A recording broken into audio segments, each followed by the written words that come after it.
Hey guys, நம்ம channel subscribe பண்ணிக்கோங்க, bell icon click பண்ணி ஆல் கொடுத்துக்கோங்க. நிறைய பேர் வந்து பார்த்தீங்கன்னா பிரியாணி சூப்பராக பண்ணுவாங்க. அண்ட் ஒரு சில பேர் வந்து பார்த்தீங்கன்னா நான் என்ன பண்ணாலும் பிரியாணி டேஸ்ட்டாகவே வர மாட்டேங்குது அப்படின்னு ஒரு சில பேர் சொல்லுவாங்க. ஸோ இனிமேல் எல்லாருமே டேஸ்ட்டாக சூப்பராக பர்ஃபெக்டாக ஒரு பிரியாணி பண்ணுறதுக்கு என்னென்ன ஸ்டெப்ஸ் எல்லாம் நம்ம ஃபாலோ பண்ணணும் அப்படிங்கிறது தான் இந்த வீடியோவில் நான் தெளிவாக சொல்லியிருக்கேன். ஸோ ஸ்கிப் பண்ணாமல் வீடியோ ஃபுல்லாக பாருங்கள், அப்போ தான் உங்களுக்கு என்னென்னு புரியும். ஸோ டிப்ஸ் நம்பர் 1 என்ன அப்படின்னு பார்த்தீங்கன்னா அரிசியோட அளவு அண்ட் அரிசிக்கு ஊற்றக்கூடிய தண்ணி, இதுதான் ரொம்ப முக்கியம். இப்போ வந்து நீங்கள் ஒரு 1/2 கிலோ கறி வாங்குறீங்க அப்படின்னா 1/2 கிலோ அரிசி வந்து நம்ம கண்டிப்பாக யூஸ் பண்ணிருக்கணும். 1 கிலோ கறி வாங்குறீங்க அப்படின்னா 1 கிலோ அரிசி வந்து நம்ம கண்டிப்பாக யூஸ் பண்ணிருக்கணும். இப்ப தண்ணி எந்த அளவு அப்படின்னு கேட்டீங்கன்னா, இப்போ ஒரு 1/2 கிலோ அரிசி எடுத்துக்கிறீங்க அப்படின்னா அது ஏதாவது ஒரு கப்ல போட்டு மெஷர் பண்ணிக்கோங்க. அது வந்து எத்தனை கப் வருது அப்படின்னு பாருங்க. ஒரு கப்புக்கு 1.5 கப் தண்ணி, அந்த மாதிரி தான் வந்து நம்ம மெஷர்மெண்ட் பண்ணி எடுத்துக்கணும். ஸோ 1/2 கிலோ கறி, 1/2 கிலோ அரிசி, அதுக்கு தகுந்த வாட்டர். இது வந்து ரொம்ப ரொம்ப முக்கியமான ஸ்டெப். செகண்ட் டிப்ஸ் என்னன்னு பாத்தீங்கன்னா, என்ன அரிசி வந்து பிரியாணிக்கு யூஸ் பண்றது அப்படிங்கிறது தான். ஸோ பிரியாணி நீங்க போயிட்டீங்கனாலே சீரக சம்பா அரிசி மட்டும் யூஸ் பண்ணுங்க, அவ்வளவு டேஸ்டா இருக்கும் பிரியாணி. நிறைய பேர் பாஸ்மதி ரைஸ் யூஸ் பண்ணுவாங்க. ஸோ பாஸ்மதி ரைஸ்ல செய்யக்கூடிய பிரியாணிஸை கம்பேர் பண்ணும்பொழுது சீரக சம்பா ரைஸ்ல செய்யக்கூடிய பிரியாணி வந்து அவ்வளவு டேஸ்டா இருக்கும். ஸோ டேஸ்ட் தான் எனக்கு ரொம்ப முக்கியம் அப்படின்னு நீங்க நினைக்கிறவங்க சீரக சம்பா ரைஸ்ல கண்டிப்பா நீங்க பிரியாணி ட்ரை பண்ணுங்க, சூப்பரா வரும். தேர்ட் டிப்ஸ் என்ன அப்படின்னு பாத்தீங்கன்னா, அந்த அரிசி வந்து நம்ம எவ்வளவு நேரம் ஊற வைக்கணும் அப்படிங்கிறது தான். கரெக்டா 1/2 மணி நேரம் அரிசி வந்து நம்ம ஊற வைக்கணும். எப்போ ஊற போடுறீங்களோ அதுல இருந்து 30 மினிட்ஸ் மட்டும் தான் அந்த அரிசி வந்து ஊறி இருக்கணும். அதுக்கு மேல ஊறக்கூடாது, அதுக்கு கம்மியாவும் ஊறி இருக்க கூடாது.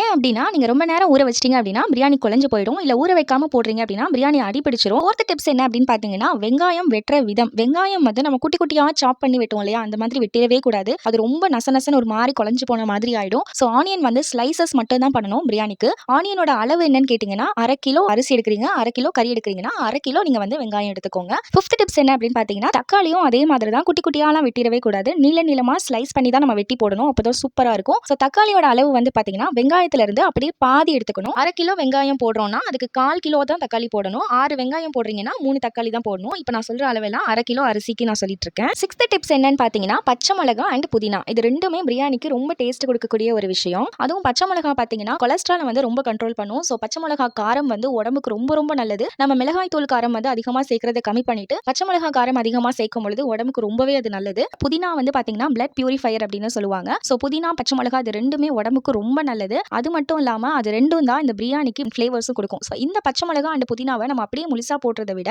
நம்ம அரைச்சு போட்டோம் அப்படின்னா பயங்கர டேஸ்டா இருக்கும் பிரியாணிக்கு. ஸோ இதை எப்படி அரைக்கிறது அப்படின்னு பாத்தீங்கன்னா, 1/2 கிலோ அரிசிக்கு 20 சின்ன வெங்காயம் எடுத்து மிக்ஸி ஜார்ல போட்டுக்கோங்க. ஒரு கை அளவுக்கு புதினா போட்டுக்கோங்க, ஒரு கை அளவுக்கு கொத்தமல்லி இலைகள் போட்டுக்கோங்க, 3 பச்சை மிளகாய் போட்டுக்கோங்க. தண்ணி எல்லாம் ஊத்தாம நல்லா பேஸ்டா அரைச்சு நீங்க எடுத்துக்கணும். ஏன்னா பிரியாணி குழஞ்சிரும். நம்ம பிரியாணிக்கு கரெக்டா அளவு மெஷர் பண்ணி தண்ணி வச்சிருப்போம். இங்க வந்து நம்ம தண்ணி ஆட் பண்ணிட்டோம் அப்படின்னா தண்ணியோட அளவு கூடுன மாதிரி ஆயிடும். ஸோ அதனால தண்ணி ஊத்தாம அரைச்சு எடுத்துக்கோங்க. தேவைப்பட்டா 1 இருந்து 2 ஸ்பூன் வரைக்கும் நீங்க தண்ணி சேர்த்துக்கோங்க. ஸோ இந்த மசாலா பேஸ்ட்டும் பிரியாணிக்கு ரொம்ப ரொம்ப முக்கியமான ஒரு ஸ்டெப். இதை மறக்காம நம்ம பண்ணிடணும். செவன்த் டிப்ஸ் என்ன அப்படின்னு பாத்தீங்கன்னா, அந்த ஹோல் கரம் மசாலா இருக்கு இல்லையா, அதை வந்து நம்ம ரொம்ப கரெக்டான அளவில் நம்ம சேர்க்கணும். அதோட மெஷர்மெண்ட் என்ன அப்படிங்கறத நான் சொல்றேன். 1/2 கிலோ அரிசி எடுக்கிறீங்க அப்படின்னா 2 பட்டை போடுங்க, 6 கிராம்பு போடுங்க, 4 ஏலக்காய் போடுங்க, 2 பிரிஞ்சி இலை போடுங்க, அன்னாசி பூ வந்து 1 போடுங்க, ஜாதி பத்திரி 1 போடுங்க, மராத்தி மொக்கு 1 போடுங்க.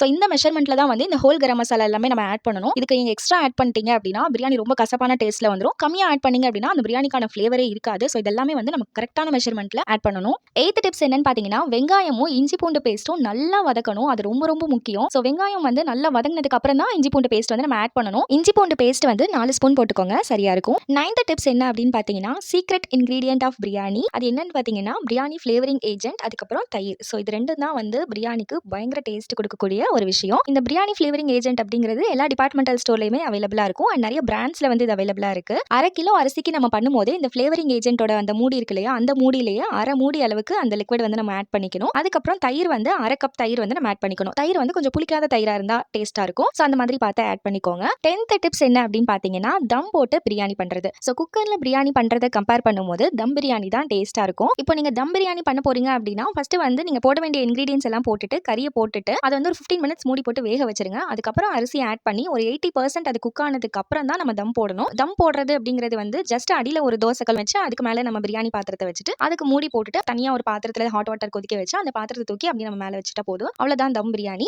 தம் போட்டதுக்கு அப்புறம் 15 மினிட்ஸ் நம்ம சிம்லயே வச்சு குக் பண்ணிட்டு ஸ்டவ் ஆஃப் பண்ணிக்கலாம். தென் உடனே வந்து நம்ம அதை ஓபன் பண்ணாம ஒரு 10 மினிட்ஸ் விட்டுட்டு அந்த ஆவியெல்லாம் போனதுக்கு அப்புறம் நம்ம ஓபன் பண்ணிக்கலாம். இந்த மாதிரி தம் போடுறதுக்கு வந்து பழைய தோசைக்கல் இருந்துச்சுன்னா அதை யூஸ் பண்ணிக்கோங்க. புது தோசைக்கல் ஏதாவது நீங்க யூஸ் பண்ணிட்டு இருக்கிறத வந்து இந்த தம் போடுறதுக்கு யூஸ் பண்ணிடாதீங்க, அப்புறம் அது திரும்ப வேஸ்டா போயிடும். இப்போ குக்கர்ல பண்றீங்க அப்படின்னா அரிசி தவிர மிச்ச எல்லா இன்கிரீடியன்ஸ் போட்டுட்டு கறியெல்லாம் போட்டுட்டு குக்கரை க்ளோஸ் பண்ணி ஃபுல் ஃப்ளேம்ல வச்சு 2 விசில் விடுங்க. அதுக்கப்புறம் ஸ்டவ் ஆஃப் பண்ணிருங்க. அந்த விசில் எல்லாம் போனதுக்கு அப்புறம் குக்கர் ஓபன் பண்ணி நம்ம அரிசி ஆட் பண்ணிடுவோம். அரிசி ஆட் பண்ணதுக்கு அப்புறம் ஃபுல் ஃப்ளேம்ல வச்சு ஒரு விசில் விடுங்க, சிம்ல வச்சு ஒரு விசில் விடுங்க, அதுக்கப்புறம் ஆஃப் பண்ணிருங்க. அதுக்கப்புறம் அந்த விசில் எல்லாம் போனதுக்கு அப்புறம் குக்கர் ஓபன் பண்ணி பிரியாணி பிரியாணி சாப்பிடலாம். விசில் சரியா வராத குக்கருக்கு நான் டைமிங் சொல்றேன். எல்லா இன்கிரீடியன்ஸும் போட்டுட்டு மட்டன் மட்டும் தனியா நம்ம வந்து 10 மினிட்ஸ் வேக வச்சு எடுத்துக்கணும். அதுக்கப்புறம் குக்கர் ஓப்பன் பண்ணி ரைஸ் மட்டும் போட்டுட்டு 15 மினிட்ஸ் வந்து நம்ம குக் பண்ணணும். ஸோ டோட்டலி மட்டன் பிரியாணி செய்யறதுக்கு 25 மினிட்ஸ் வந்து போதுமானது. இப்போ ஒரு காடை பிரியாணி, சிக்கன் பிரியாணிலாம் பண்றீங்க அப்படின்னா இந்த மாதிரி மற்ற பிரியாணிக்கு வந்து எல்லாத்தையும் ஒன்னாவே போட்டு 15 மினிட்ஸ் மட்டுமே போதுமானது. அரிசி கறி எல்லாமே ஒன்னா போட்டுடலாம்.